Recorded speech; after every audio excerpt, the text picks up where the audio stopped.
Welcome to Fearless with Jason Whitlock. I am Jason Whitlock, your host.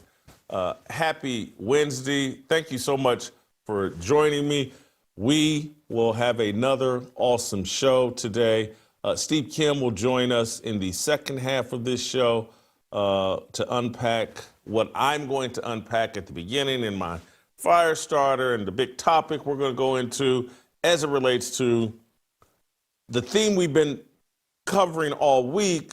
It's just this time I'm going to relate it more to sports and relate it more to the WNBA, relate it more to Caitlin Clark, A'ja Wilson, Nike, and what's going on in just the sports cultural space and how it connects to the larger cultural space and just how you can see the insanity of the world. Thank you, Karen. You can see the insanity of the world through what Nike has been doing to Caitlin Clark and how it all connects to this black woman fatigue that we're all experiencing. We've been talking about, we've been talking about black fatigue. I'm going to zero in from yesterday, part of our conversation. I'm going to zero in on the black woman aspect of it. And then Steve Kim will join me in the second half of the show. He'll react to the A'ja Wilson, Caitlin Clark aspect, a couple other little sports topics I want to go over with Steve Kim, and especially or including a conversation about the cost. If you want to watch all the NFL games this year, you want to watch them all, it's going to cost you about $1,600. Holy cow. That's a lot of money to watch the NFL. And, all these different streaming services, they keep reaching and reaching deeper into our pocket. At some point, that's going to have to stop. Then on the Harmony channel today, prepare for that, T.J. Moe is going to join me, and we're going to get into a conversation about these white South Africans that are 54 of them have come to America and has sparked a conversation that's blowing my mind and illustrating and highlighting a level of anti-white racism that's here in America and pervasive in America that everybody's just comfortable with. It's amazing. It's like we're living in the 1920s, 1910s, and everybody can express their bigotry. It's just reversed. You used to be able to sit around and comfortably and just talk about your bigotry and hatred of black people. Now you can just comfortably sit around and talk about bigotry and hatred of white people, and it's just all normal behavior.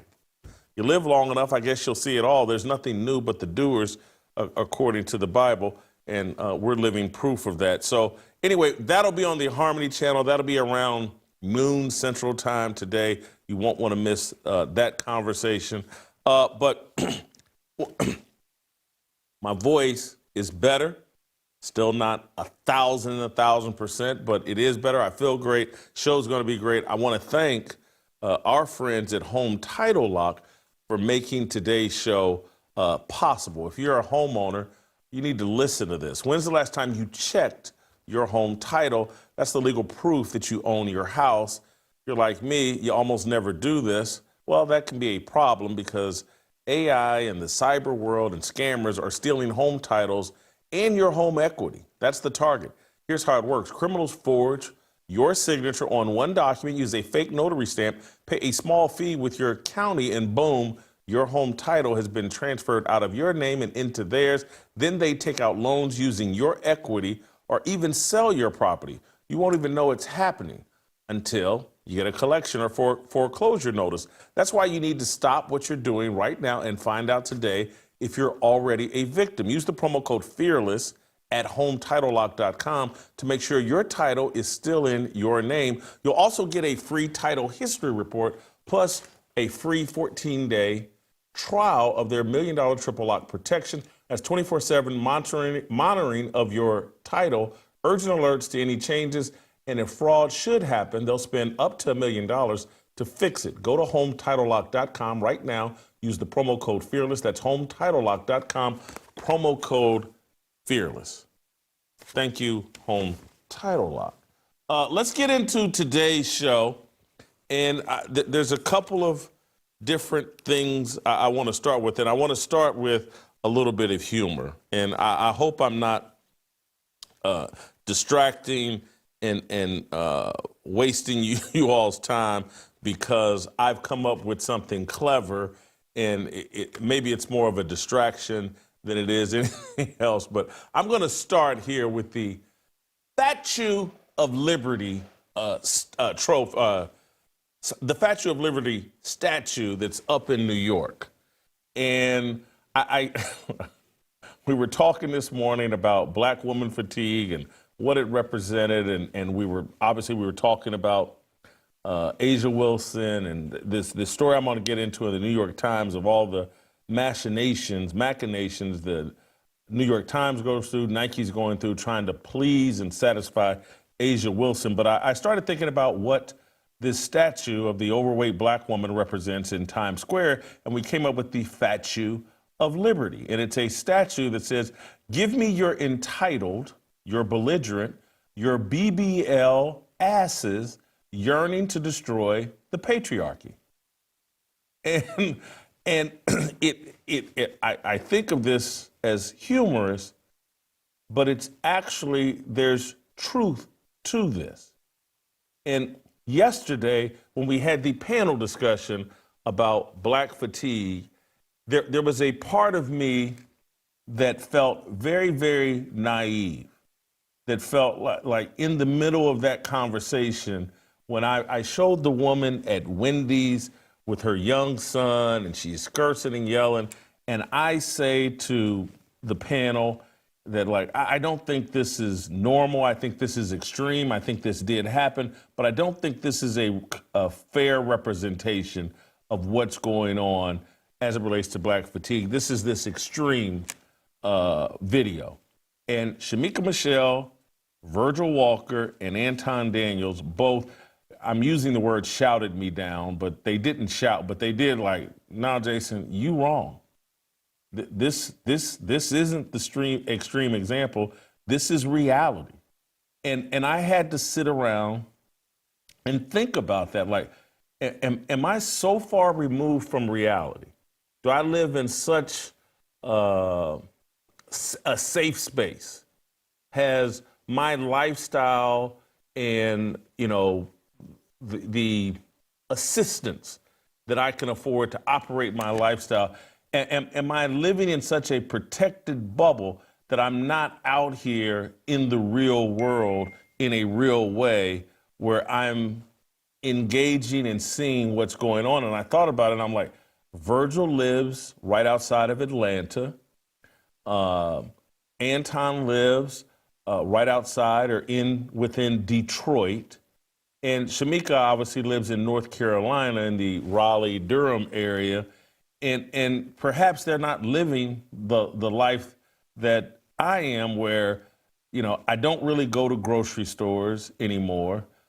Either it gets delivered through Instacart, or my assistant gets it, or, I'm just not in and out of places where Walmart or anything. I can't remember the last time. I don't go to fast food restaurants. I've given that all up. And so I'm like, maybe I'm living in a fantasy world, and people that are living in reality, they're seeing more and more of this. And maybe what I'm seeing over social media actually is a reflection of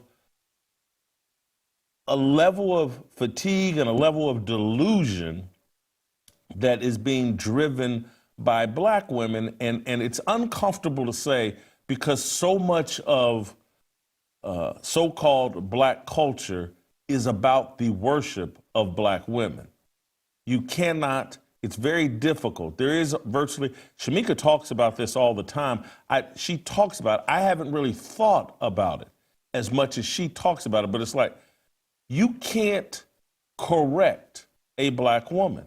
And yesterday's conversation made me really think about that last night, this morning. Like, everything in black culture and everything in the media is about worshiping, supporting.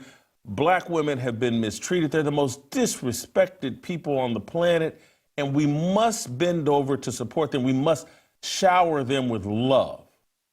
And that We must shower them with admiration and worship and celebration because they're so fragile and they've carried such a burden. And black men have been so unfair to them, and America has been so racist to them that we must compensate for all that they've tolerated and put up with. And didn't you see the movie The Color Purple? And, we've just been so unfair. The only thing we can give them is affirmation, celebration, worship. That's it. There's never any correction. And I had to think about that. And when I thought about it, I was like, this is the problem. And this is where I'm going to pivot at some point and bring Asia Wilson and what the New York Times and what corporate America is doing for the black woman. The corporate, the media, they're never portrayed in popular culture, in commercials. They're never portrayed in movies, in TV shows, in any way like we've been showing you over the past couple of days and like what's showing up over social media. They're never portrayed as loud and as in your face. And maybe I'm wrong, but you tell me the movies, the TV shows where black women are shown like losing their emotional control, shouting, cursing at, they're almost always portrayed as a victim and as the moral backbone of society. And this is part of the problem. There's a special group of people, black women, you can throw Jews in that group, that cannot be corrected, cannot be challenged or questioned about any of their behavior. And this is part of the problem. This is a major part and a driving force of the fatigue and just the toleration of the delusion of black women and just women in general. That they've built up this system of support and affirmation and celebration and worship of women, and particularly black women, and particularly overweight black women, that all you can give them is affirmation. If you correct them, you're a sexist pig, you're a sellout, you're a coon, you don't really support black people. So just think of, it's almost like a child that you deny correction, or anybody that you don't deny me correction. No one should be denied correction. Correction actually is an expression of love. We think the only expression of love is affirmation. Well, if someone is affirming my obesity, do they really love me? Or is that someone that wants me dead? And so all this affirmation that we're showering on black women, is it really a sign of love, or is correction the actual sign of love? Because here's what all the affirmation ends up looking like, and here's how it manifests itself, and here's how it poisons American culture and makes things, and I'm going to pivot and bring Asia Wilson and this New York Times story and Caitlin Clark into this here in a second, but I just want to lay a foundation of like, here's what we're doing, and then I'm going to show you through the Asia Wilson deal, the WNBA player, 2-3-time MVP, but she's going, and what's going on at Nike and what the New York Times is doing, it's going to be the example of like, hey, all this affirmation is actually destroying Nike and undermining the success of the WNBA and women's sports. But I want to show you just some more foundational pieces. I want to play SOT number 1. This is a young, college-age black woman just expressing a level of delusion that everybody is tired of. No one wants to really correct it, but everyone is tired of it. And we just allowing this woman to emote and suggest things and say things that are absolutely ridiculous. Let's play SOT number one. I think the biggest issue in our generation is white people feeling like they have entitlement over other minorities, feeling like they need to be at least in America, feeling like they need to be at the top of the food chain, and they're not. This country was built off of slavery. This country is built off of immigrants. This country is built on stolen land. Respect the people that you took this from and understand that we are telling you you are wrong. How do you think white people can do better? Sit down. Stop trying. They don't feel like they need to take any type of accountability, and because of that, that's why our country is the way that it is. My comments here aren't some like, oh, how dare she say anything negative about white people? But what she's saying is delusional and not built in reality. It's some reality she's made up. It's like it's an outgrowth of the 1619 project. What's her name? Hannah Nicole Jones or Nicole Hannah Jones, the woman at the New York Times, that the mixed nut, the half black, half white woman that runs around with this dyed red hair that got to rewrite all of history for America in the New York Times. And I think they gave her a Pulitzer Prize, and they promoted her delusional version of American history as, this Pulitzer Prize level journalism, and it's the narrative that we should all adopt. That's a nut job. That's a delusional woman that we keep affirming and gave her a Pulitzer Prize. And now we all have to lean into her delusional version of history. And this young black woman, again, this just seeps out and poisons the minds of other young people. And that woman may not even know who Hannah Nicole Jones is, may not have ever heard of the 1619 Project, but she's impacted by it. America was built on slavery. It's all stolen land. She has no idea that the history of the planet has been about men, people conquering other men. That's the history of the planet. She can't look out and see in the jungle or just in nature animals run around and conquer each other. And the history of the planet has been about men conquering other people and taking over lands. And so there's nothing unique about what happened here in America. It's like the Matt Walsh today, and I wish I had asked you all to get this, but Matt Walsh today tweeted out something. Again, this is a man doing man things and talking like a man, like a full understanding of history. And this is where our issues are in terms of we've run men out of the conversation and turned it over to women, and then black women in particular. And that's why CNN and all these shows make sure they strategically place black women in certain places to control the conversation. There's Abby Phillips and other people. It's not that what she says is incredibly harmful. It's just that she's in control of the conversation, and she allows an illogic to rule over public conversations. And so this is like Hannah Nicole Jones and her rewriting of history.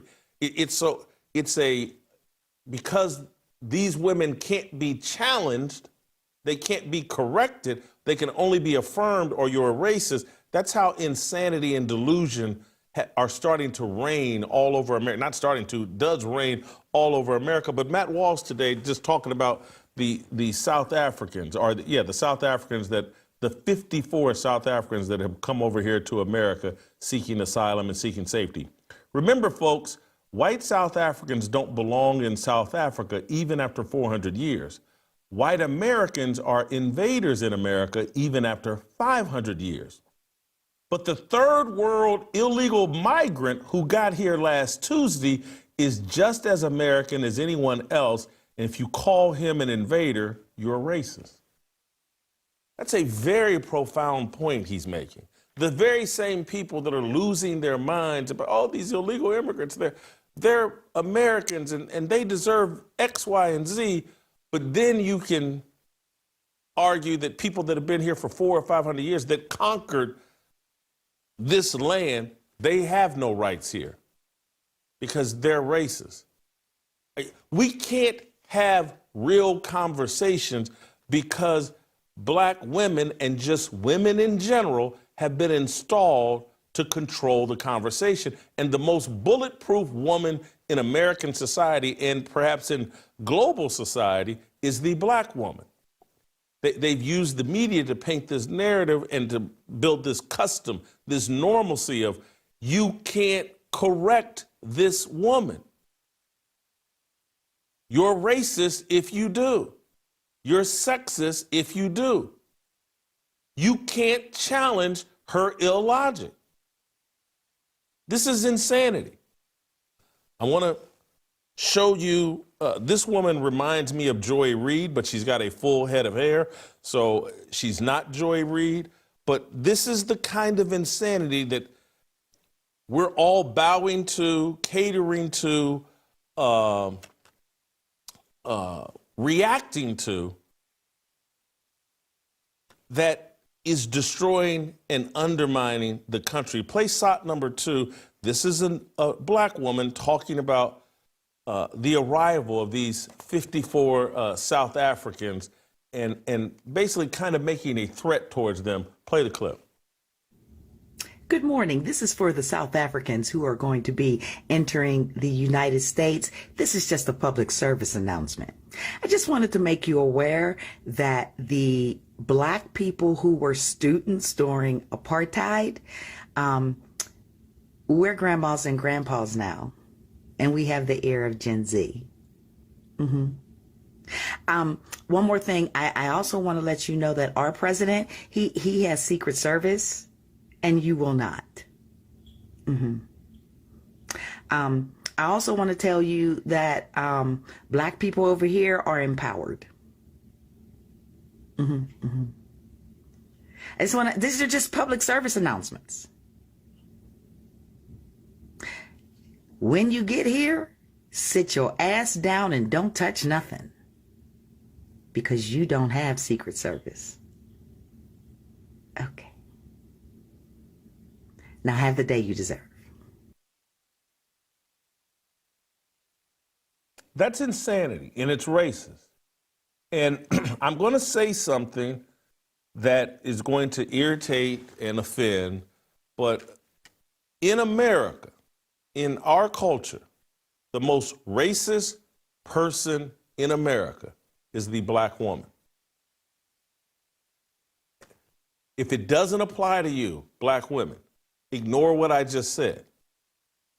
But if it does apply to you, and to the overwhelming majority of you, it does apply. You're the most racist people in America. You have an unchecked jealousy of white women that makes you racist. You spend thousands of dollars a year trying to make your hair like white women. You'll buy weaves and wigs to look like a white woman. You will spend money on eyelashes and fake. You'll do anything and everything trying to, Beyonce, you'll skin bleach, the whole 9 yards, everything you can, because you are jealous of the white woman. It's an irrational jealousy if you were comfortable in your own skin.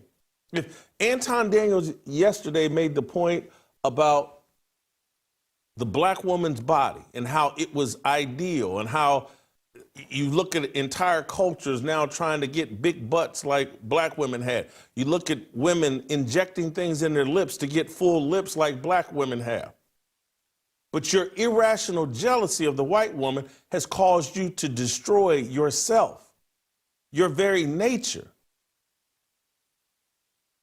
because you're so uncomfortable with yourself and you have this irrational hatred. And when you're filled with that much self-hate and irrational hatred of another group, it makes you unattractive. Attitude determines a lot of people's attractiveness. When you're so anxiety filled, so insecure, it shows up everywhere. And look, I want to be crystal clear here. As someone that struggles with anxiety eating, I'm talking about things that I know personally. That if you go look at black women and why they're so overweight, it's anxiety, it's insecurity. It's you're destroying yourself. And I'm not a black woman, but I know about anxiety eating. I know about it. I'm not speculating. I'm not removing myself from this criticism. But there is a demographic that struggles with this incredibly. And it's because they're so insecure, they have so much anxiety that just on average, they're 50 pounds overweight. And they've called their obesity thickness. This is a level of delusion that is killing America. And it's causing this fatigue, and it's trying to affirm and cater everything to the black woman has made the black man look insane and irrational. He's so fearful of hurting the feelings of the black woman that he's jumped onto and adopted her delusion and insanity. And he's mirrored, even though he doesn't really believe it, he's mirrored her racism, trying to affirm her. I'm telling you what I know. I'm not speculating here. But in general, black men don't have a problem with white people, period. I know many of you hear that, oh, Jason just likes white girls and, black dudes like white girls. No. In general, black men do not have a problem with white people. We don't have a fear of competing with them or against them. But so many black men do have a fear of black women that they've adopted the mentality and the mindset and the delusion of black women. So yesterday when we were talking about what's the root of the problem? Black woman fatigue. What's the root of the problem? The adoption of an emasculated mentality and mindset. Men worshiping women. It's rampant in the black community, in the black demographic. It's all in our music, even though I know the rap music calls them bitches and hoes and all that. But if you listen to even the old school rap, the old school R&B music that I used to love and still do, but much of it is all just worship of women. You can listen to it, and if you just replace when they're talking, I'm talking about the old school, 70s and 80s, 1960s, if you replace a lot of the words when they're talking about black women and replace it with Jesus Christ, you'd be amazed. Man, this song is really a celebration of Jesus, but we've turned it into a celebration of the black woman. It's the matriarchal culture. It's the worship of women. This is at the root. This goes all the way back to Genesis. The Bible explains all this to us, what the root of the problem is, our worship of women. And if we don't snap out of it, these women are going to take us straight to hell, and they have. I want to play you one more clip, just foundational, just so you understand what I'm talking about. This is a final clip. It's about 2 minutes, and it's hard for me to describe. It's just another example of a delusional black woman just running off at the mouth. And we'll play this, and then I'm going to apply some scripture to what I'm talking about, and then I'm going to bring Asia Wilson and what's going on tonight to just show you how it manifests and how this plays out. Play shot number 3. There's such thing as black fatigue. There's only a lack of empathy and apathy because the people who are experiencing black fatigue have literally had that bred out of them. generationally. And I can prove this because I can show you images of people taking their children to lynchings. I can prove this because the way that y'all are talking about being tired of black people talking about what we experience every day, it's the same way that you'd be tired of like promotion around a film or around a video game or around something that or a TV show. There's no such thing as black fatigue. There is only bigotry and racism and the idea that you don't see black people as people, so you don't think that you should listen. You've consumed enough. You've seen us as something to be digested. Literally the vampires off of Sinners. You see us as entertainment. You see us as music, as your art, as your fashion. But you don't see us as actual people. And so of course you could be tired of something that you think that you can consume. Of course that you think that you could be tired of something that you think you can ingest and digest and take in, but never give back to, but never believe, but never listen to. Of course you can, because we're not real to you. We're not real people to you. We are objects to be consumed. We are fun to be had, but we are not people. So it's easy to say you have black fatigue when you don't even view black people as people. So for everyone who's out here actually making these videos and these takes, the internet remembers forever, and so do black folk. And if you're tired of us talking about the situations where we've had to survive you, imagine how tired we are of living it. That's the real black fatigue. So when I was growing up, and I don't know if this is still commonplace, because again, I live in a bubble and I spend most of my time talking to people with a biblical worldview. And so it's just, I'm so far removed from the insanity that maybe I'm just out of touch. But we used to say a long time ago, and maybe we still say it, but you know, that's someone writing a check that her ass can't cash. And so she's writing a check for the rest of us. And we've, black men, and I hate to even put a skin color on, but men have allowed women to write a check that we have to cash. And so this woman's talking tough and delusional, talking insanity, and when it comes time to pay the piper, she'll be nowhere to be found.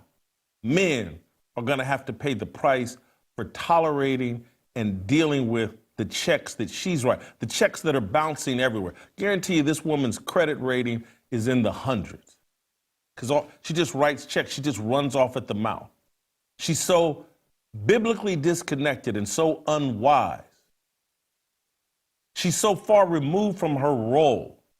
And men, we are so afraid of correcting her, firmly correcting her, that she, of course, she runs wild, and then we have to deal with the consequences.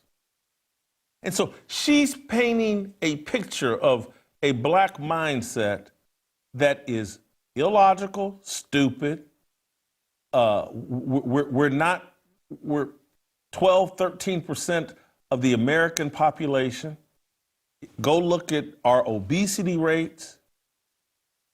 Go look at our educational. We're not prepared to conduct some racial conflict war that she's trying to bait everyone into. This is incredibly bad strategy. Not just is it biblically disconnected, it's just bad strategy. It's just an emotional person running off at the mouth. And so I want to, for those of you that are believers, and for those of you that think, these problems we're having globally and in America can be corrected without God, I want to share with you some scripture here that should help you understand.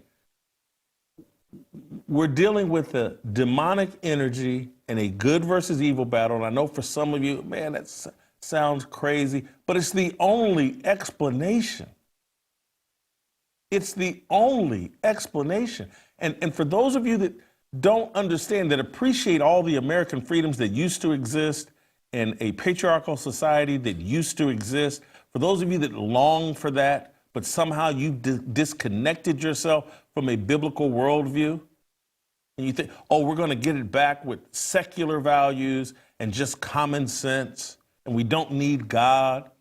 For those of you that don't understand what the founders used to write that Constitution, that Bill of Rights, that Declaration of Independence, you're just as insane as this delusional black woman. But so let me take you to 1 Timothy chapter 2, verses 8 through 15. And this is the type of correction that needs to go on with black women, particularly black women that call themselves Christian and go to church, but ministers are afraid. Everybody's afraid. And people like me sound insane. Oh, he's outdated. No, I'm foundational. I'm scriptural. 1 Timothy chapter 2, verses 8 through 15. Therefore, I want the men everywhere, and this is Paul, I believe, writing a letter talking to Timothy about, hey, here's how I want you to run the church. But basically, he's giving men, here's how I want you to exercise dominion over the earth. That's my interpretation of it. The facts are, these are facts. This isn't an interpretation. This is Paul directing Timothy on how he wants the church run. Therefore, I want the men everywhere to pray, lifting up holy hands without anger or disputing. I also want the women to dress modestly with decency and propriety, adorning themselves not with elaborate hairstyles or gold or pearls or expensive clothes, but with good deeds appropriate for women who profess to worship God. A woman should learn in quietness and full submission. I do not permit a woman to teach or to assume authority over a man. She must be quiet. For Adam was formed first, then Eve. And Adam was not the one deceived. It was the woman who was deceived and became a sinner. But women will be saved through childbearing if they continue in faith, love, and holiness with propriety. Those are the facts. And you can run away from that text. You can run away from that scripture. And, well, that was during those times, and he was only talking to the church, and that doesn't apply here, and it doesn't apply there. Yes, it does. It all applies. It all applies today. It's just as true today as it was then. It's probably more true today than it was then. Women have lost their mind, and men have followed them as they've lost their mind. And we've all sit around and pretend, well, men and women, they're just the same.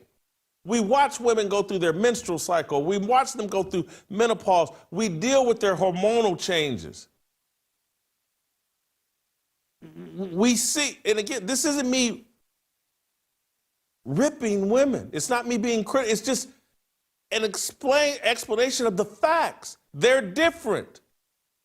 They're more emotional. They go through more hormonal changes. They're not there to be our leaders and to exercise authority over us.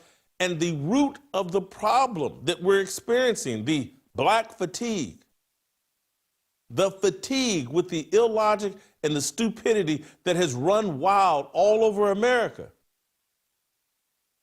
it's the fact that women won't shut up and let men lead.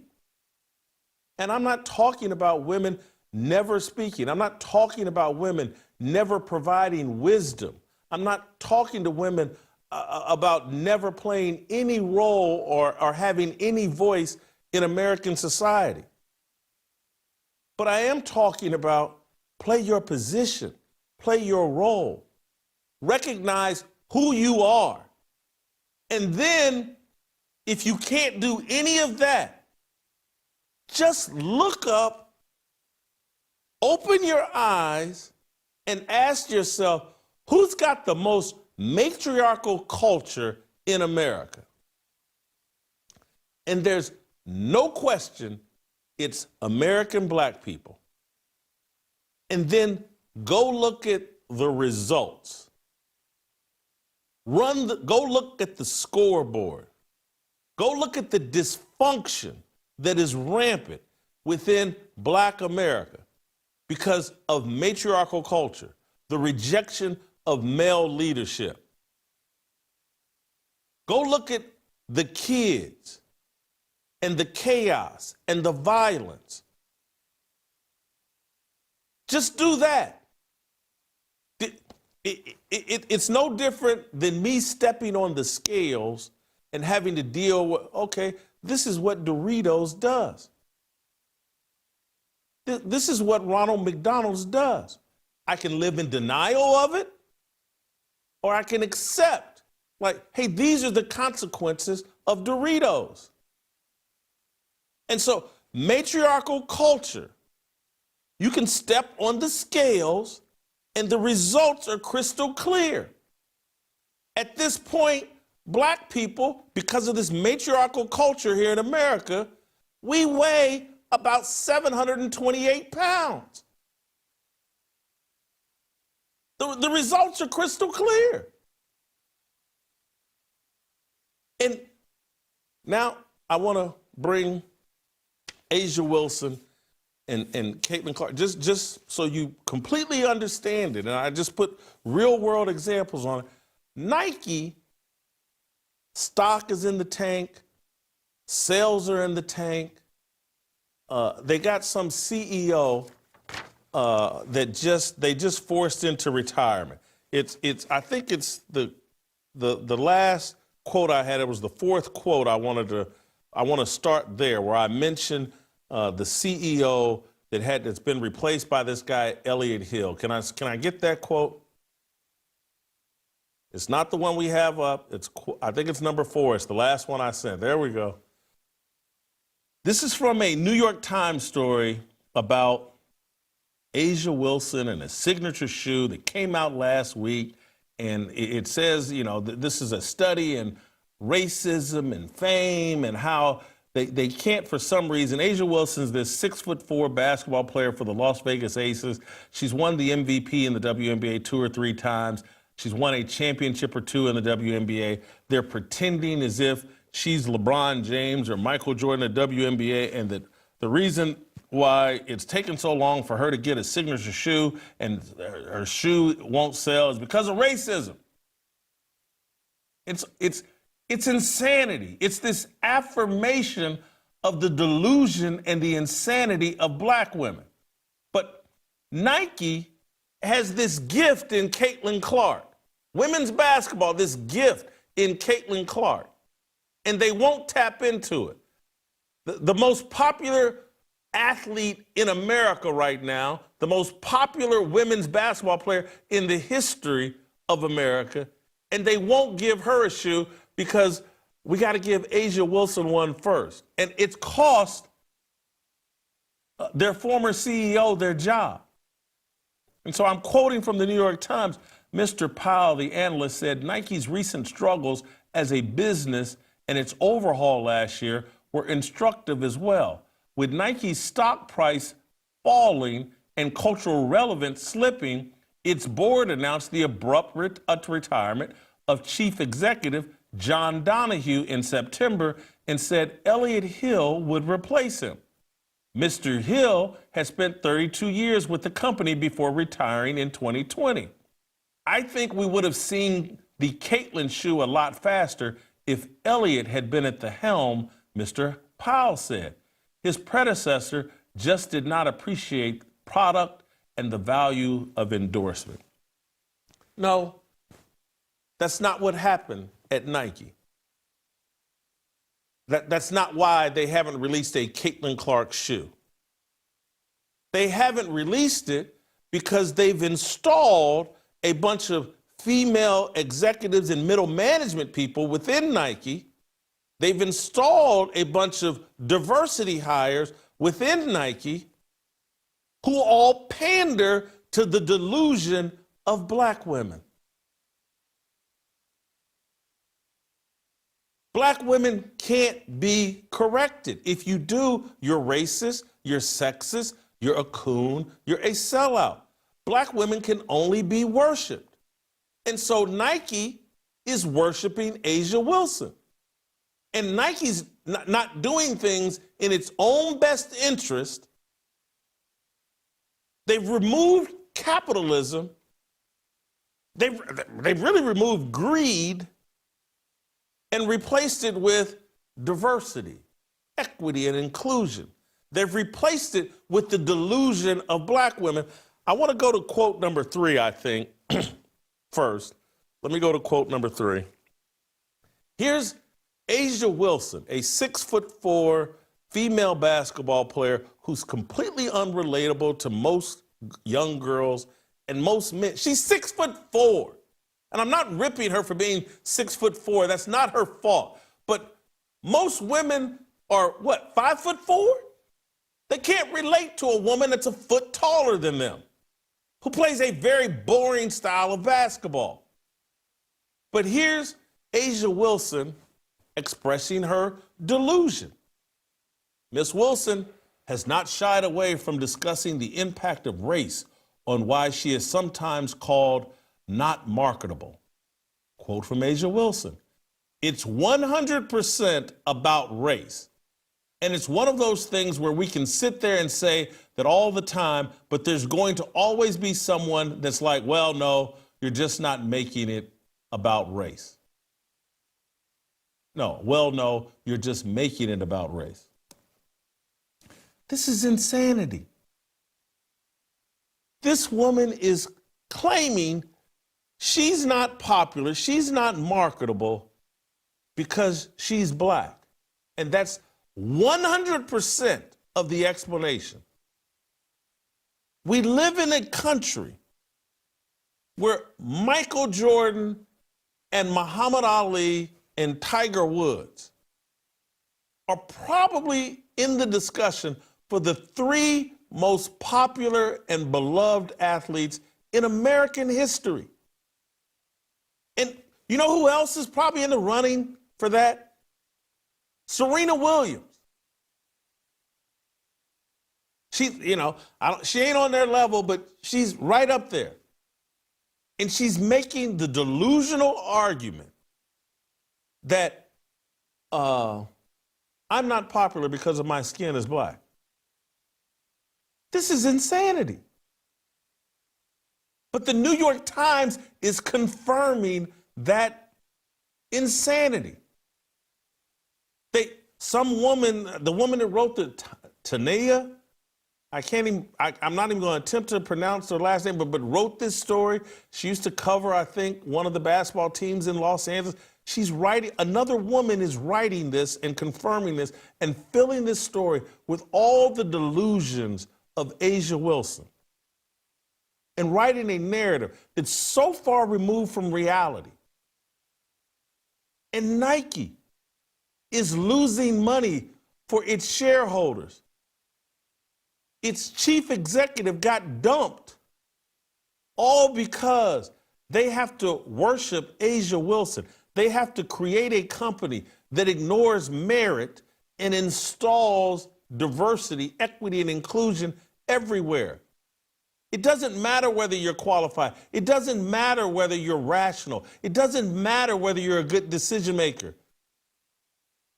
It just matters how it looks and how it feels and whether or not it checks some box.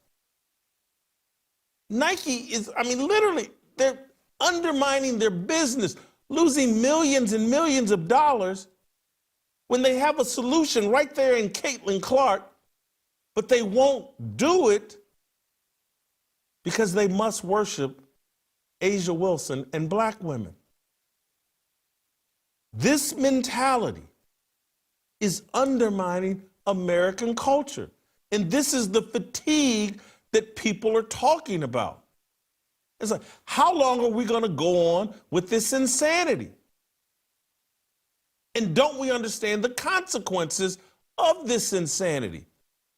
It's not just we're losing money, we're destroying businesses and institutions and worldviews and customs and normal behavior that made this country great, all in service of we must affirm and celebrate the delusions of black women. And I want to be crystal clear here. We're primarily talking about single black women, women that don't deal with a man in their home. They live in a delusional state. They read the Bible and reject it. They ignore the Bible and think they're okay. This is insanity. I want to read you just the links that the New York Times is going to affirm the insanity of Asia Wilson and other black women. Just there's so many. Go to quote number 1. There's so many different things in this article as they just ignore the reality of Caitlin Clark, ignore the reality of and not deal with the fact hold on, Nike has the most popular athlete going right now. Everywhere she shows up, millions of viewers show up. Everywhere she shows up and plays basketball, thousands of people try to buy tickets. They have to move to bigger venues. But we're not going to make a shoe for her. That would be good business. But we don't want to be racist, and so we don't want to do good business. We don't want to do what's right for everybody within the company. We don't want to meet the demands of a fan base. We don't want to serve the customers. We want to serve the worship of black women. And so we have this story. It's farcical. Here's the first quote that caught my eye. The A1, and the A1 is the signature shoe of Asia Wilson. The A1 went on sale on Tuesday, and they're talking about Tuesday last week. And with a pink aura version, making Miss Wilson the first black WNBA player to have a signature shoe since 2011. I'm going to get to that, put a pin in that comment. Then there's a quote here. It's time for people to have a shoe and see a shoe from someone like me, considering it hasn't been done in a long, long time. And it comes from a black female athlete in this world. I'm grateful. That's Asia Wilson talking about the veneration and worship of Asia Wilson. You know, this article starts out when they told her that she was getting a signature shoe, she broke down crying and blah, blah. I'm just like, she's so far removed. She thinks she needs to be worshiped and celebrated, and somehow the worship and celebration of Asia Wilson is just going to benefit all of America. This entitled mindset, this worship mindset, this placing yourself on a pedestal. Go back to quote 1 so I can make sure I remember the first black WNBA player to have a signature shoe since 2011. This New York Times article is writing this like this is some sort of historic feat. Well, this is the first time a black WNBA player has had a shoe since 2011. And I'm like, well, man, that was just 14 years ago. You're acting like this first time it's happened in 240 years. First time it's ever happened. The very first signature shoe was from Cheryl Swopes in the 1990s. In 2011, Candace Parker had a signature shoe. There's no history being made here. There's no significance to Asia Wilson having a shoe that there's no demand for, and no one's going to buy, and it won't be because she's black. It'll be because she's a post player who plays a very Tim Duncan, effective but boring style of basketball. Tim Duncan's shoes did not sell. And he was the best player in the NBA for several years. He won 5 championships. He won a couple of MVPs, if my memory serves me off the top of my head. Big men or big women that play in the low post don't sell shoes. It just doesn't happen. Fat people don't sell bikinis. They don't sell Speedo swimsuits. She's 6'4". That's enormous. That's like being a 7-footer for a woman. 6'4" is like being a 7-foot man. They don't sell shoes. Kareem Abdul-Jabbar, he didn't sell shoes. Magic, Dr. J, Larry Bird, they sold shoes. Allen Iverson. We've built a world that caters and panders to and worships delusional, unmarried, angry black women. And it has to come to an end. And I know some people won't understand what I'm saying. They'll reject it. They've so been immersed in the mentality of worshiping and celebrating and affirming the black woman that what I'm saying sounds like betrayal. What I'm saying is in service to God. I'm trying to be consistent with his word. I want to go back to, call up 1 Timothy chapter 2. Just want to refresh your memory from just 15, 20 minutes ago when this isn't me talking. This is Paul talking, writing to Timothy. This is the Bible. It's not me. I'm just trying to be in alignment with the Bible. And you should too, if you want sanity to return to America. And if you just get out of your feelings and quit thinking about how much you hate me, because you're lying to yourself. You don't hate me, you hate the Word of God. Let me share it with you. Therefore, I want the men everywhere to pray, lifting up holy hands without anger or disputing. I also want the women to dress modestly, with decency and propriety, adorning themselves not with elaborate hairstyles or gold or pearls or expensive clothes, but with good deeds appropriate for women who profess to worship God. A woman should learn in quietness and full submission. I do not permit a woman to teach or to assume authority over a man. She must be quiet. For Adam was formed first, then Eve. And Adam was not the one deceived. It was the woman who was deceived and became a sinner. But women will be saved through childbearing if they continue in faith, love, and holiness with propriety. Scroll back up halfway through that. There's a scroll back. Stop there. I do not permit a woman to teach or to assume authority over a man. She must be quiet.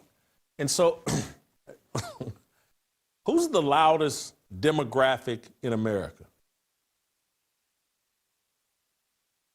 It's an easy answer. Who's the loudest demographic in America? If they're in a movie theater with you, good Lord, just move to a different theater. Come back another time when they're not there. They're loud. They scream and shout. Can't be corrected on it. Never crosses their mind. They're like, hey man, this loudness and me just talking nonstop. Hey, that puts me in disobedience to the word. Never crosses their mind, and you can't correct them on it. What if the first woman, the little young woman, is like, people won't be quiet and let us talk or listen to us? She has no idea that she's in total, or maybe she does know, she's in total objection to God. And literally, that's what's at the basis, at the root of all of this. They object to the Bible and the Word of God. And while claiming to be the most religious and educated group on the planet. No, they're the most delusional. And I say that in love. If I came on here every day talking about how great it is to eat at McDonald's, I should be corrected. I should be rebuked. I should not be foisting my mistakes onto others. I should be repenting and saying, like, I made a mistake eating at McDonald's all the time. It's not good for you. You can't get women to do this. You certainly can't get black women, and you certainly can't get single black women to repent of any of their behavior, to acknowledge any of their misbehavior, to acknowledge the results of the matriarchy. You can't get them to acknowledge their racism. And they're the most racist people in America. Won't acknowledge it. We'll look at a company like Nike, very successful. Easy solution right in front of them. Hey, Caitlin Clark, let's give her a shoe. They pretend like,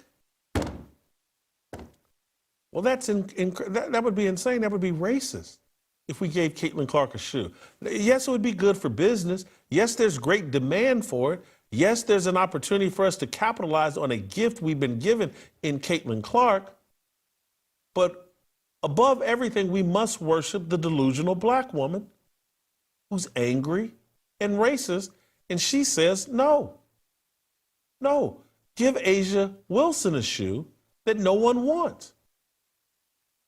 And we wonder why people are fatigued. Here's the last quote I want to read you from this New York Times story. The launch of Miss Wilson's shoe has not come without controversy. In April 2024, when news broke that Nike was planning a signature shoe for Miss Clark, then headed into her rookie season with the Indiana Fever, it set off a firestorm. The news of Miss Wilson's shoe wasn't public yet. Her fans wondered if racism played a part in giving Miss Clark, who is white, a shoe before the much more professionally accomplished Miss Wilson, especially since the only other active players with signature shoes, Miss Ionescu and Breanna Stewart, a two-time MVP, are both white. So this is like the America that they're forcing us to live in, that you can't do the right thing. You can't take advantage of a great business opportunity because it's not color-coded the way that you want it color-coded. Advantage of a great business opportunity because it's not color-coded the way that you want it color-coded. That creates fatigue. And I don't blame people for saying, hey, we can't live this way. We can't operate this way. It's un-American. It's not healthy. It's not proper. And so you'll listen to this show, and many of you, I'm sure you're in the chat right now. Whitlock hates black women. Whitlock hates black people. No, I love black women. I love black people. I want to correct them. I want to stop them from further destroying themselves and being used to destroy this country. We have to hurt Asia Wilson's feelings to save everyone else. Asia Wilson is not so important that we can't tell her, hey, baby girl, no one wants your shoe. We've moved on. We're giving Caitlin Clark a shoe. And Asia Wilson can go cry with Don Staley and claim racism. I don't care. That is preferable than affirming her delusion and then making corporations affirm her delusion, making America affirm her delusions, installing unqualified people and women in all kinds of leadership positions and undermining this country. I'd rather hurt Asia Wilson's feelings than live in this feminist, matriarchal hellhole that they have assigned to black people and are trying to assign to the rest of America. If you want your neighborhoods overrun with gang violence and rap music and Diddy freak-offs, keep affirming the delusion of single black women. Keep advancing that mentality throughout the rest of America. And you'll have O Block in every neighborhood in America. And I love the guys at O Block. I want what's best for them. But we got to come up out of this matriarchal mass psychosis that black women are the ringleaders of. And those of you black men that are sitting there, boy, I hope I'll never tell my wife I listen to this show. And boy, I see why my wife hates Jason Whitlock. And that's why I better not ever mention Jason Whitlock's name in my house, because I'll never get any again. It's hard enough getting some even occasionally. But if she knows I listen to this Whitlock stuff and believe any of it, I ain't getting nothing. It'll be birthdays and Valentine's Day, and that's the only time I'll get any. You're going to be that kind of weak. You're going to be that kind of a slave to her. We deserve it. Your emasculated sons, a culture, a corporate culture where being a straight Christian black man is penalized, being a straight Christian man is being penalized. If you want more of that, keep bowing to these women. Keep thinking that loving them is affirming them. Loving anybody is correcting them. If you see me at a fast food restaurant, slap the shit out of me. It's insanity. I need to be corrected. I'm not telling you to slap any of these women, but rebuke them. This insanity that they're forcing on the rest of us has to be rebuked and has to be stood up to. Here's Nike, one of the greatest brands, one of the greatest corporations in the history of America. And they're destroying themselves through affirmation of the matriarchy, the black matriarchy. And you think it's not happening? It's happening to ESPN. That women, black women, being installed everywhere, being put in positions they're not qualified for. It's happening everywhere. And maybe it can't be stopped, and everybody else is like, hey, man, I'm just going to make this money while I can. I'm going to go along with it. And, you know, if my kids and grandkids have to live on O Block, have to live in a chaotic, matriarchal society, maybe I don't even have kids, but those of you with kids and grandkids that do nothing, won't say anything, just want to collect a check and say, you know, I'm going to leave enough money to my kids that when this whole thing goes matriarchal, at least my kids, we'll live in a gated community and we'll have guns. If you can sleep at night knowing that your grandkids, your kids, are going to live in a matriarchal hellhole like black Americans have been living in because we reject the patriarchy. If you comfortable sleeping at night, if you're so unmanly that you can't do anything about it, won't do anything about it, just want to, hey, I'm happy, I'm making money, and I got a second home in Florida, and we take vacations, and you know what? My grandkids can deal with this matriarchal culture they're installing. And if you're stupid enough, and this is why I criticize Nick Fuentes and that crowd, they think skin color is going to save them. No, it won't. That matriarchal culture that and all these whores, all these OnlyFans whores, white women, these feminists, gonna do the exact, your skin color's not going to stop the matriarchy. This is biblical. You have to come up out of this black-white concept. This is a good versus evil concept. This is patriarchy versus the matriarchy. And the results speak for themselves. And there is no skin color that will save you from those consequences. I think I made my point. Quite satisfied with myself. We'll bring on Steve Kim, and I'll let Steve Kim react to this, and then there's a couple of sports topics I'm going to go over with Steve Kim. We'll do that next.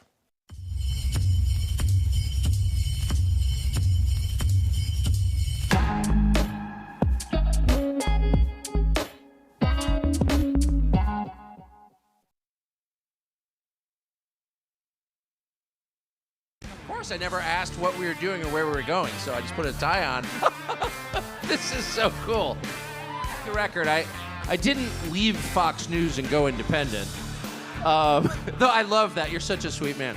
Are you and Ben Shapiro going to sit down and talk on camera? So if I had to pick a villain, I would just say I think credit card companies cause a lot more misery than the KKK.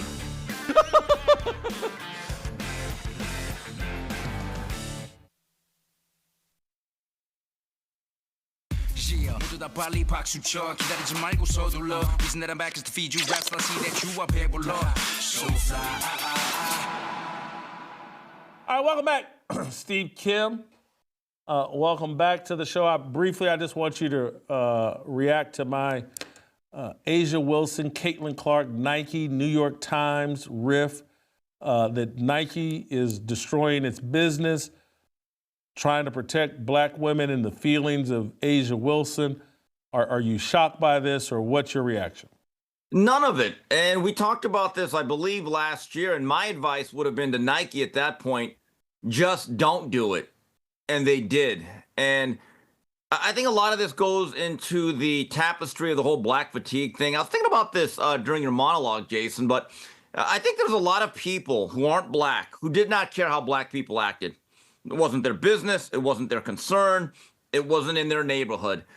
But I think where the anger, if you want to call it that, or the resentment stems from is the fact that they were then constantly blamed for their own behavior. It's like no matter what we do, which is nothing, it's always our fault or their fault. And so then the other thing is then the behavior started to seep into your Walmart, into your fast food place. And now you're like, yeah, geez, now it's not about proximity. So I think it's really interesting is that one of the reasons why, and I've been binge watching a lot of these videos, subscribing to new content creators, some of them that I've alerted you to, they are sick of it because of exactly that, the proximity. Because think about it, the defense or the justification on black crime is, well, it's always about proximity. White people kill white people, Asians kill Asians. That may be true, but here's the reality for a lot of these people. That behavior that we see on YouTube and Instagram and Twitter, they have to live around it every single day. We just get to like and to click and to retweet and laugh at it. And so I think that becomes another issue. Also, before I wrap it up, Jason, you talk about the building of America and who really gets credit. There's a show that I have been forced to watch by Mario Lopez, basically held me at gunpoint and forced me to watch it, and I'm glad he did. America Primeval. And you want to talk about who really built America, who really made the sacrifices, and you talked about culture, about the Indians. Everyone said that their land was stolen. Look, they were killing each other for generations before any white man came onto this great continent. It just turned out that the people that came after them had much better infrastructure and modern technology. And guess what? We all benefit from living here on a day-to-day basis. So I want to thank those pioneers, those American settlers. You guys built this country, and I just want to say thank you for that. Here's an aspect, you talk about proximity that you may have overlooked, but I think where the backlash is coming from, it's not even as much neighborhood in terms of as it relates to Carmelo Anthony and people just moving out into your neighborhoods with a different set of values, but where the invasion has really happened is in corporate America, where they've injected all these black female executives and middle management into your workspace, and you have to deal with their attitude, mindset, mentality of entitlement and of, sitting there wagging a finger at you that you're the racist and you're the cause of every problem. And so it's like it's become inescapable as DEI was adopted throughout corporate America.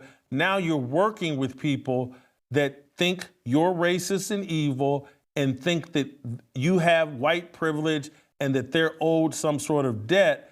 that's where I think a lot of this backlash and anger and just fatigue is coming from, because it's not just black men and people in those communities that have to deal with it. Now I got to deal with it at work. Right. Well, it seeped into every coffin corner and crevice of our society and culture, and that's how we end up with 12-foot statues of Letitia James in New York City. And let me tell you how it creeps into every aspect of our lives. Look at kids, young students. There are now school districts that are saying no more AP or honors classes, and we're not going to do standardized tests. And so, not surprisingly, a lot of crouching tiger parents are saying, well, wait a minute, hold on. We need to get our son into a good school because we can't dunk a basketball. We have no athletic ability, and we're not letting them get into the entertainment business. And their attitude is, and they may not say it, but this is the prevailing thought. Hey, look, people, you guys can be illiterate. You guys cannot do math at 2 + 2 = 4. That's fine. But why dumb us down too? That is the true definition of what equity has become and is. Steve, excellent point. Let me give you another example. You just took it to the educational system and how it impacts you. Just me and you as sports fans. We have to, again, we went from, hey, we just enjoying sports, to now there's a boatload of black women, from Joy Taylor to Elle Duncan, sitting on TV, changing the entire conversation around sports. And it's not being, Doris Burke is calling NBA, high-profile NBA games, the NBA finals, all of this. And it's like, man, I just want to enjoy sports. Why do this diversity, equity, inclusion, I now have to listen to an inferior product that wags a finger at me? Again, this thing, it's everywhere, and that's part of the backlash. Wow, Jason. Wow. The way you've gotten off the Doris Burke bandwagon is remarkable. I mean, you used to drive the doggone thing like an Uber driver. You just said, no, I'm out. You may have sprained your ankle jumping off that bandwagon, Whitlock. Whew. Doris Burke is a great side dish, appetizer. They've made her the main course, and now it's like, hey, man, I ordered filet mignon. I don't want chicken McNuggets. I'll eat some nuggets, or I'll eat some calamari as an appetizer, but now you're serving me calamari as the main course. I'm dissatisfied. I love calamari. It's a great appetizer. It's not the main meal. Well, I'll just say this. As someone that grew up watching the greatest basketball announcer of all time, Frances Dale Chick Hearn, okay? She ain't no Frances Dale Chick Hearn, all right? I think the term you're looking for, less is more. And I just want you to say, I want to say this about calamari. Well done calamari, like it's done at Phil Trainee's, actually can be a main course, and I never get sick of it. She might be calamari. She ain't Phil Trainee's calamari to me. I'll just leave it at that.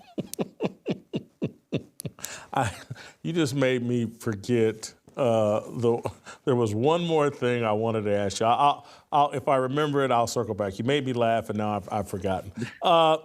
Steve, I want to move. Pete Rose is now a candidate, I guess, now for the Baseball Hall of Fame. Rob Manfred and baseball have announced this, that he and Shoeless Joe Jackson, they're now eligible. Should we credit FanDuel and DraftKings for this? Did they make the call here and say, hey, the greatest gamblers have to be eligible for the Hall of Fame? Or what do you think about this? Okay, I thought you were going to ask me if they were going to put odds on what are the odds of him actually getting into Cooperstown. I would say, what, minus 250? Look, this is about a year too late, given the circumstances. And for Shoeless Joe, about, 75 years too late. Look, there's a reality to this. When I first heard this, I said, great, now you can get into the Hall of Fame. But now there's a group of writers who are making it clear, no. We control the process. We are the guardians at the gate. And Jason, I would say to those writers, some of whom I really actually respect and like, get over yourself. I mean, seriously, the guy paid his penance. All right, his induction into his rightful place in Cooperstown He served a sentence of about, what, 25, 30 years? He died. He won't even get to enjoy the process. You cannot tell me with his numbers and his accomplishments that that man is not a Hall of Famer. Come on, get over yourselves, writers. Give me a break. Look, man, I like Pete Rose. I met him, enjoyed him. I do think there are consequences to all of our actions. And gambling and all that, I think should be a consequence. He can't get into the Hall of Fame. I got no problem with it. Oh, he geez. certainly was a Hall of Fame player. I just don't have a problem with it. I don't. There's consequences. It's. Hey, look, man, I can't wear size 32 jeans, and they shouldn't make larger size 32 jeans to accommodate me. I got to deal with the consequences. But wait a minute, Jason. You don't deserve to wear size 32 jeans. Pete Rose deserves to be in the Hall of Fame. That's little rotten apples to good oranges here. That's not a great comparison. And another thing, and I respect your stance, but there's also a lot of writers that say, well, anyone that used steroids is never getting my check marks. That means Barry Bonds, Roger Clemens, you know the names. But can we be honest about it? I believe that a lot of those writers knowingly voted for players who were very suspicious, because we all knew the guys that were a little bit, we kind of looked at them like, wow, 25 pounds of lean muscle mass, and all of a sudden you're hitting 50 home runs, huh? Suddenly. But yet they voted for them. I just don't, again, and I know I might be in the minority, when you have a Hall of Fame that does not have Charlie Hustle, Barry Lamar Bonds, Alex Rodriguez, and Roger Clemens, that does not seem to me a complete Hall of Fame. So, as it relates to, and I'm not justifying steroids or the abuse of drugs in pursuit of better play, but if someone is doing something to enhance their performance, I put that in a different category than someone cheating or gambling, undermining the integrity of the game through just greed and wanting to make money. I think that's completely different. And that's someone, I played college football, competed even in high school football. I knew guys, and I didn't take steroids, but I knew guys that did. And it never bothered me. And it probably should have. But I just didn't care. I was like, that's what they got to do to compete. It's not that I affirmed it, but I just didn't care. They're trying to compete, but this is all. And so when I look at Barry Bonds and all those guys, I was like, hey, man, if steroids had been available when Babe Ruth was playing, he would have been on them. And so I put that in a different category than people that took actions that undermined the integrity of the game. Jason, you make a great point, and I cannot disagree, because let's say I'm a journeyman ball player. I'm a utility guy. End of my career, I've never won a World Series. And I know a player or two that was on the stuff, the cream and the clear and all that other Balco great stuff. And because they have these monster years, they win a World Series. But let's say there's a health impact and they lose 5 to 10 years. I'll be honest. I'd tell those guys, hey, guys, thanks for that sacrifice. I got this ring because of you. I get it. It's a very, very sound argument. The other argument, though, Jason, hold on, but there's a flip side to this. There have been major league players that have also made this argument. I did it the clean way, and now you're putting pressure on me because you might take my job by cheating, and now you might actually make the steroid usage rampant because everybody wants one of those very tough-to-get roster spots. So there is a bit of a gray area as it relates to the use of performance-enhancing drugs in all sports. I agree with you. I think it's a great point. But then you have to go to the place of, okay, we have a society that values money inappropriately. Yes. But that is our society. And so we have to recognize, like, man, when you're talking about making $20, $30, $40, $50 million a year, there's guys turning to whatever product is necessary to make 10 million a year, 15 million a year, 20 million. That's inevitable in a society that values money the way we do here in America. And I think we inappropriately, there's too much an obsession of money, but asking guys or expecting guys not to use performance-enhancing drugs when you've dumped that much money into these games, I think is perhaps an unreasonable expectation. I don't disagree with you, and I'm going to relate this to Ben Johnson. We all know he was probably the biggest story of the 1988 Olympics in Seoul, Korea. Ran, I believe, a 9.79, dusted everybody, one of the few people I've ever seen pull away from Carl Lewis in the last 20 meters. When ESPN did a 30 for 30 on that whole race and Ben, it turned out at least 8 or 9, or 8 of the 9 finalists had either used it, had been suspended for using it, or there were strong suspicions that they had used it. And it relates to this comment from his late great coach, Charlie Francis. Okay? And Victor Conte told me this, ironically. He said, "It's a level playing field, just not the one you think it is." That is the reality of world-class athletics. To think only a few elite athletes have an advantage, no, that is simply not true. Great point. Steve, I want to ask you as a sports fan, I saw this graphic over social media about how much it would cost to watch the entire NFL season this year. And so let's put the graphic up. The Sunday ticket, $522. YouTube TV, $563. Peacock, $13.99. Netflix, $22.99.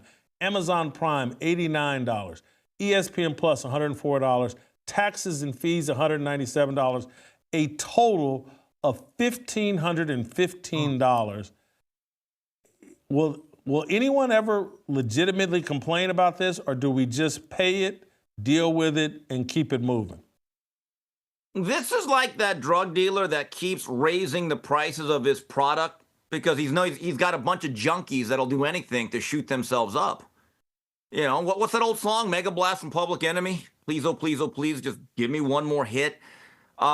Jason, the way they're charging fans and alienating the hardcore, it's almost like they're boxing with their rampant pay-per-views. But this right here has to make Pete Rozelle roll over in his grave. Remember the story of Pete Rozelle when we first started really organizing the National Football League into what it became?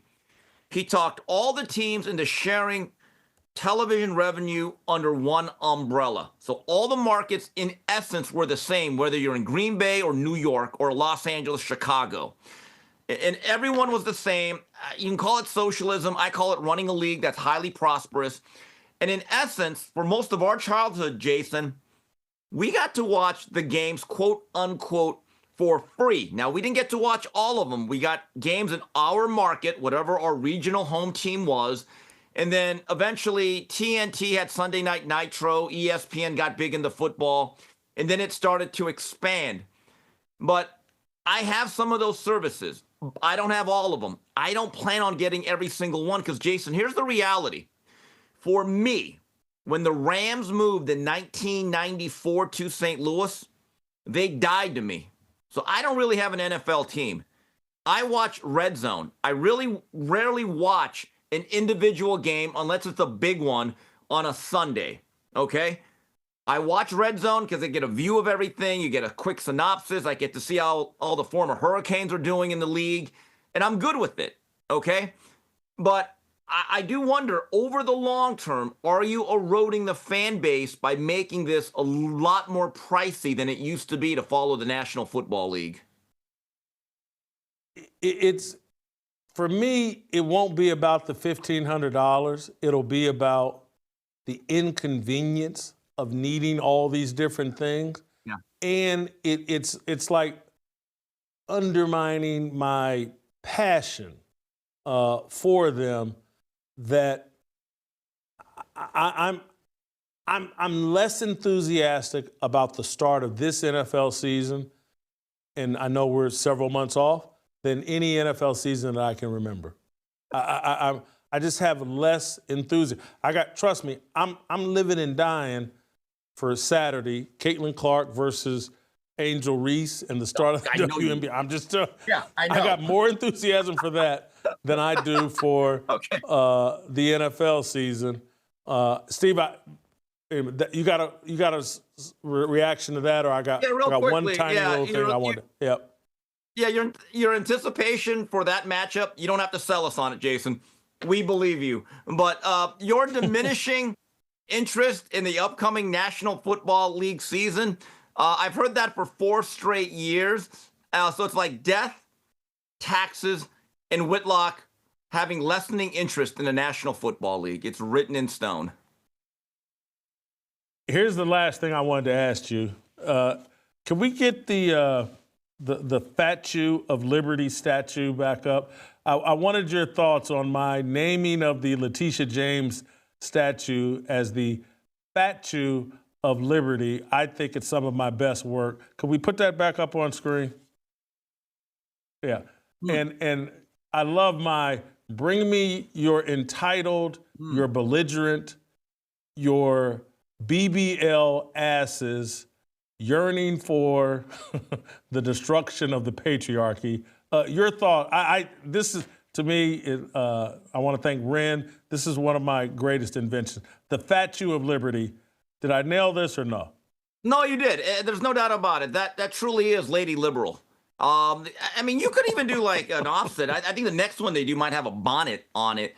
I didn't realize this, Jason. That thing is 12 feet tall. Could you imagine going down Times Square? You're enjoying all the bright lights and, you know, the Tickle Me Elmos and the Batman impersonators trying to get $5 for a picture. And you walk upon that. That's going to scare the hell out of a lot of little kids. Damn. Woo. Wow. Statue of Liberty. You nailed it. That was a good one. That was a good one. Thank you, Steve. We'll see you tomorrow. Great job as always. Same to you guys as well. In 10 minutes from right now, myself, TJ Moe, will be on the Harmony channel. That's youtube.com @Jason Whitlock Harmony. And we'll talk about what's going on with the South Africans that have migrated to America and are facing all of this backlash. We'll do that on the Harmony channel. But for here and for now, we'll play tomorrow, and we'll see you tomorrow.